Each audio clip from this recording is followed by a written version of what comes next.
नमस्कार दोस्तों and welcome to my channel. आज हम सीबीएसई क्लास 12th का मैथ्स का सेकंड चैप्टर देख रहे हैं, इनवर्स ट्रिग्नोमेट्रिक फंक्शंस। और आज हम सॉल्व करेंगे exercise 2.2। Find the values of each of the expression in exercises 16 to 18। 16 से लेकर के 18 तक जो हमें क्वेश्चंस गिवन है उसके अंदर हमें कुछ एक्सप्रेशंस गिवन है, हमें उनकी वैल्यूज को फाइंड करना है। इसका 16th क्वेश्चन है साइन इनवर्स साइन 2π/3। देखो हमने कोई भी क्वेश्चन किया था, हमने देखा था कि साइन इनवर्स और साइन कैंसिल हो जाते हैं, उसके बाद जो वैल्यू बचती है वो हमारा आंसर आती है, ठीक है। लेकिन जो हमारा आंसर आती है, वो जो हमारा आंसर आएगा वो किसके ऊपर बिलोंग करेगा, वो हमारे रेंज के अंदर बिलोंग करेगा, तभी तो वो आंसर माना जाएगा। देखो इसका आंसर देखते हैं। ये जो साइन होता है, साइन की रेंज कितनी होती है? साइन की रेंज होती है -π/2 से लेकर के π/2 तक, ठीक है। मतलब ये जो भी वैल्यू आएगी इसके बीच में लाई करनी चाहिए। अगर हम यहाँ पे साइन इनवर्स और साइन को कैंसिल कर देते हैं तो यहाँ आएगा 2π/3, जो कि इसके बीच में लाई नहीं कर रहा। इसीलिए सबसे पहले आपको क्या करना है कि ये जो हमारे पास फॉर्म है इसको आपको इस तरह से कन्वर्ट करना है कि ये इस वैल्यू के अंदर लाई करेगा, ठीक है। तो करते हैं। देखो ये हो जाएगा साइन इनवर्स, उसके बाद साइन।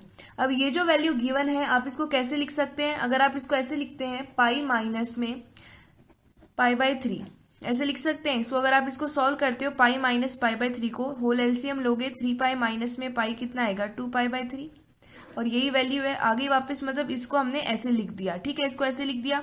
अब क्या होता है कि जो साइन इनवर्स, या फिर आप ले सकते हैं साइन इनवर्स पाई माइनस में थीटा कितना होता है, साइन थीटा होता है। या फिर आप कह सकते हैं कि साइन पाई माइनस थीटा कितना होगा, साइन थीटा होगा ये। अभी यहाँ पे क्या है, π/3 गिवन है, ठीक है। क्या गिवन है? π/3 गिवन है। इसका मतलब ये है कि देखो अब यहाँ पे जो माइनस होता है एज अ माइनस प्रेजेंट नहीं होता है, यहाँ पे डायरेक्टली पॉजिटिव बन के वो निकलता है। इसका मतलब ये है कि कैसे हो जाएगा, साइन इनवर्स साइन हमारे पास इसकी वैल्यू क्या आएगी, π/3 आएगी। इस पूरे को हम लिख सकते हैं साइन π/3। अब साइन इनवर्स से साइन कैंसिल हो गया, वैल्यू कितनी आएगी π/3। ये क्या आ गई, ये जो गिवन एक्सप्रेशन था इसकी वैल्यू आ गई, ठीक है। अब इसका 17th क्वेश्चन देखते हैं। tan inverse tan 3π/4। यहाँ पे भी आप डायरेक्टली tan और tan इनवर्स को कैंसिल नहीं कर सकते क्योंकि ये वैल्यू हमारी रेंज के अंदर लाई नहीं कर रही है। tan की रेंज क्या होती है, -π/2 से लेकर के π/2। यहाँ पे ये दोनों इंक्लूड नहीं होते, इनके बीच वाली जो वैल्यू आएगी वही हमारी क्या होगी, इसका कोई भी प्रिंसिपल वैल्यू हो सकती है। लेकिन अगर यहाँ पे ये वैल्यू आ जाएगी तो ये इसके बीच में लाई नहीं करेगी, इसलिए आपको पहले इस वैल्यू को इस तरह कन्वर्ट करना पड़ेगा कि वो इसकी वैल्यू के बीच में लाई करे, ठीक है। तो ये लिख सकते हैं tan इनवर्स tan। अब ये जो 3π/4 है इसको कैसे लिखा जा सकता है? इसको आप ऐसे लिख सकते हैं पाई माइनस में π/4, होल एलसीएम लोगे तो ये बचेगा 4π माइनस में पाई, यानी कि 3π/4। मतलब हम इसको ऐसे लिख सकते हैं, ठीक है। तो हम यहाँ पे इस वैल्यू को लिख देंगे पाई माइनस π/4। अभी जिस तरह हमने देखा कि साइन पाई माइनस में थीटा कितना होता है, साइन थीटा होता है, उसी तरह अगर हम tan पाई माइनस में थीटा करेंगे तो ये होगा -tan थीटा, ठीक है। मतलब ये जो थीटा होगा ये नेगेटिव ही प्रेजेंट रहेगा, तो ये क्या रहेगा, tan इनवर्स tan। अब ये -π/4 प्रेजेंट रहेगा, tan और tan इनवर्स कैंसिल हो गए तो हमारे पास वैल्यू कितनी आई, -π/4। ये क्या आ गई, हमारी गिवन एक्सप्रेशन की वैल्यू आ गई, ठीक है। क्वेश्चन नंबर 18 देखते हैं। tan और ब्रैकेट में गिवन है साइन इनवर्स 3/5 प्लस में कॉट इनवर्स 3/2, ठीक है। अब आपको ये जो एक्सप्रेशन गिवन है इसकी वैल्यू फाइंड आउट करनी है, तो इसका आंसर देखते हैं। देखो हमारे पास कोई पर्टिकुलर फॉर्मूला नहीं है कि आखिर हम इसको किस तरह करेंगे, ठीक है। तो हम क्या करते हैं ऐसे क्वेश्चंस के अंदर, ये जो हमारे पास वैल्यू गिवन है साइन इनवर्स 3/5, इसको हम x के इक्वल मान लेंगे। अब ये जो साइन इनवर्स है इसको उस साइड ले जाएंगे, ये हो जाएगा sine x is equals to 3/5। और ये जो फॉर्मूला होता है पंडित बद्री प्रसाद अपॉन में हर हर भोले, इससे आपको सिंपली दिख रहा है कि साइन की वैल्यू क्या होती है, परपेंडिकुलर अपॉन में हाइपोटेन्यूज होती है। ये क्या है, परपेंडिकुलर अपॉन में हाइपोटेन्यूज, ठीक है। अगर आप इसे थीटा मानते हैं तो यहाँ पे परपेंडिकुलर ये है हमारा, यानी कि परपेंडिकुलर की वैल्यू कितनी है 3 है और हाइपोटेन्यूज की वैल्यू कितनी है 5 है, ठीक है। इसका नाम दे देते हैं ABC। अब हमें पता है कि AC² is equals to AB² plus में BC² होता है ये। अब आपको क्या करना है कि इसकी वैल्यूज को पुट कर देना है, तो ये हो जाएगा 5 का square is equals to AB, यानी कि 3 का स्क्वायर प्लस में BC का स्क्वायर। अब हमें ये चाहिए तो ये हो जाएगा BC² इज इक्वल्स टू 25, 5 का स्क्वायर और उस साइड जाएगा तो माइनस में 9, ठीक है। और इसकी वैल्यू कितनी आती है, इसकी वैल्यू आती है 16। ये कितना आएगा, 16 आएगा। तो BC की वैल्यू कितनी आएगी, 4 आएगी, क्योंकि रूट ऑफ 16 कितना होता है, 4 आता है, ठीक है। तो ये वैल्यू कितनी आ गई, 4 आ गई, ठीक है। अगर आपको ये जो ट्राइंगल है इसके अंदर आपको tan की वैल्यू निकालनी हो, यानी कि अगर आपको यहाँ से इससे अगर आपको tan x निकालना हो तो tan x क्या होता है, परपेंडिकुलर अपॉन में बेस। ठीक है, तो tan x की वैल्यू कितनी आएगी, परपेंडिकुलर कितना है, यहाँ पे 3 है और यहाँ पे बेस कितना है, 4 है, यानी कि ये हमारी tan x की वैल्यू आएगी। हमारे पास ये जो फर्स्ट वाला पार्ट था इससे हमारे पास tan की वैल्यू आ गई। आपको करना क्या है कि हमारे पास tan का फॉर्मूला होता है, इसलिए हम ये जो दोनों के दोनों हमारे पास टर्म्स गिवन है इनको हम tan के फॉर्म में कन्वर्ट कर रहे हैं। अभी नेक्स्ट हमें क्या गिवन है, cot इनवर्स 3/2। अब हमें नेक्स्ट गिवन है cot इनवर्स 3/2। इसको आप y के इक्वल मान लो। अब cot को उस साइड लेके जाओगे तो ये बन जाएगा cot y is equals to 3/2। ठीक है, अब हमें पता है कि cot क्या होता है, 1 में tan होता है। ठीक है, मतलब tan को हम लिख सकते हैं 1 में cot। तो करना क्या है आपको कि इसको tan y ढूंढने के लिए आपको क्या करना है, इस वैल्यू को ऐसे लिख देना है। ठीक है, तो ये वैल्यू कितनी आएगी, 2 पर जाएगा यानी कि 2/3। तो हमारे पास यहाँ से tan ऑफ y की वैल्यू कितनी आती है, 2/3 आती है। अब हमारे पास tan x की वैल्यू भी है और tan y की वैल्यू भी है। अब हमारे पास जो हमारे पास सिचुएशन थी वो थी tan sin इनवर्स 3/5 प्लस में cot इनवर्स 3/2, ये थी हमारे पास। अब हमने इसको x मान लिया था, इसको y। ठीक है, तो ये क्या बन गया था, tan x प्लस में y, और इसका फॉर्मूला क्या होता है, tan x प्लस में tan y डिवाइड में 1 माइनस tan x इंटू में tan y, ये फॉर्मूला होता है। अभी देखो हमने क्या देखा कि जो हमारा x था हमने उसको क्या माना था, यहाँ से फिर से देखो एक बार। ठीक है, ये जो x था हमने माना sin इनवर्स 3/5 क्या है, x है हमारा, और हमारे पास वैल्यू क्या आई, tan x की 3/5। अगर आप यहाँ पे वैल्यू देखते हो x की तो क्या है, sin इनवर्स 3/5 है, ये फर्स्ट इक्वेशन मान लो। यहाँ पे अगर x की वैल्यू देखोगे तो क्या है कि tan उस साइड जाएगा यानी कि tan इनवर्स 3/4। अब हमारे पास x की दो वैल्यूज आ गई फर्स्ट और सेकंड इक्वेशन से, यानी कि x के इक्वल ये भी है, x के इक्वल ये भी है, तो आप x के इक्वल ये लिख सकते हैं।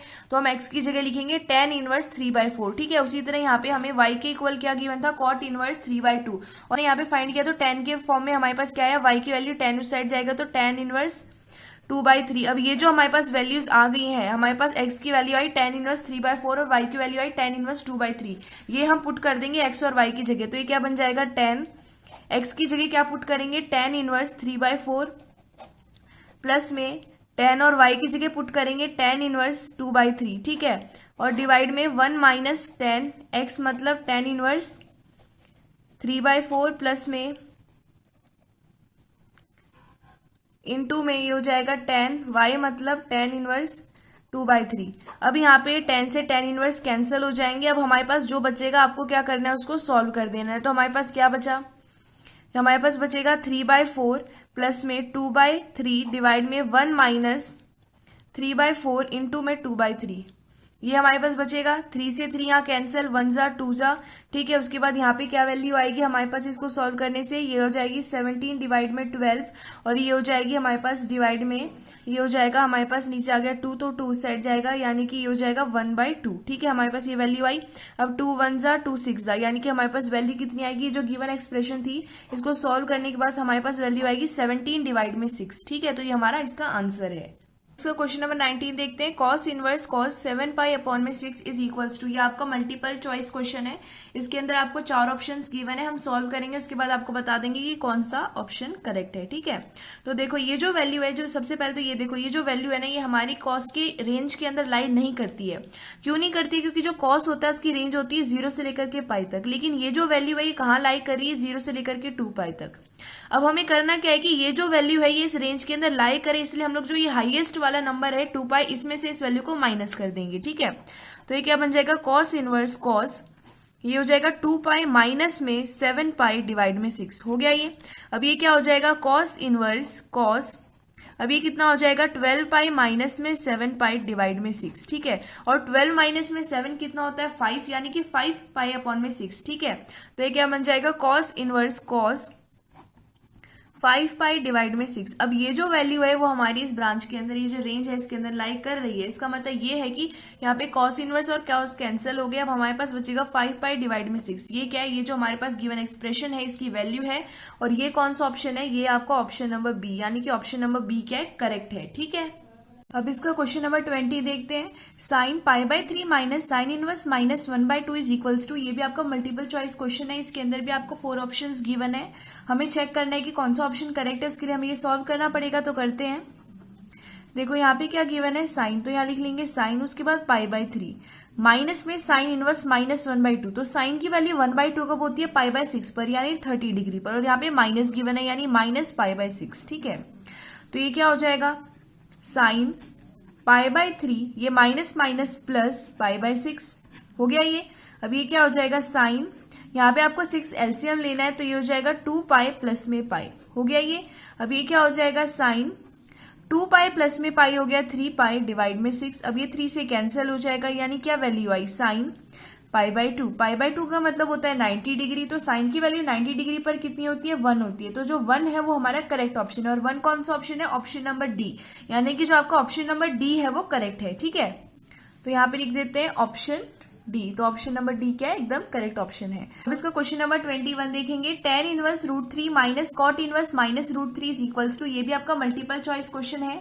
इसके अंदर भी आपको 4 ऑप्शन गिवन है, ABCD आपको बताना है करेक्ट ऑप्शन कौन सा है, उसके लिए इसे सॉल्व करना पड़ेगा। तो ये tan इनवर्स √3, तो tan इनवर्स √3 कब होता है पाई बाय 3 पर, यानी कि पाई बाय 3 का मतलब 60 डिग्री। जब 60 डिग्री होता है तब हमारा tan की वैल्यू √3 होती है, यानी कि पाई बाय 3 माइनस में। अब ये जो कॉट इनवर्स माइनस √3 है, तो जब कॉट की वैल्यू नेगेटिव थीटा होती है तब क्या बनता है, ये पाई माइनस में कॉट थीटा होता है। ठीक है, तो अब यहाँ पे माइनस थीटा ही प्रेजेंट है, यानी माइनस √3। तो कॉट की वैल्यू √3 कब होती है, पाई बाय 6 पर होती है, यानी कि कितने पर होती है 30 डिग्री पर होती है। ठीक है, 30 डिग्री पे होती है, तो पाई माइनस में पाई बाय 6 कर देंगे। ठीक है, अब ये हमें सॉल्व करना है, जो आंसर आएगा वही हमारा करेक्ट ऑप्शन रहेगा। अब ये रहेगा पाई बाय 3 माइनस में ये एलसीएम लेंगे 6, तो ये हो जाएगा 6 पाई माइनस में पाई। अब ये क्या हो जाएगा पाई बाय 3 माइनस में 6 पाई माइनस में पाई कितना हो गया 5 पाई और डिवाइड में 6। ठीक है, अब आपको क्या करना है 6 एलसीएम लेना है, तो ये हो जाएगा 2 पाई माइनस में पाई माइनस में 5 पाई, तो ये क्या हो जाएगा 2 माइनस 5 माइनस में 3 पाई डिवाइड में 6। अब ये 3 से कैंसिल, माइनस पाई बाय 2, तो माइनस पाई बाय 2 क्या एकदम करेक्ट ऑप्शन है। और ये कौन सा ऑप्शन है, ऑप्शन नंबर बी। ठीक है, तो ये हमने आज इस वीडियो के अंदर क्वेश्चन नंबर 16 से लेकर के क्वेश्चन नंबर 21 तक देखे हैं। मैं आशा करती हूँ आपको समझ आए होंगे। तो आज हमारी पूरी एक्सरसाइज 2.2 कंप्लीट हो चुकी है। और ये जो चैप्टर है मैं आपको एक बार फिर बता देती हूँ, ये पूरा का पूरा फॉर्मूले के ऊपर बेस्ड है, तो फॉर्मूले एक बार करते रहिएगा। क्वेश्चन बार प्रैक्टिस करोगे तो फॉर्मूले याद हो जाएंगे। ठीक है, तो मैं आशा करती हूँ आपको समझ आएगा। धन्यवाद।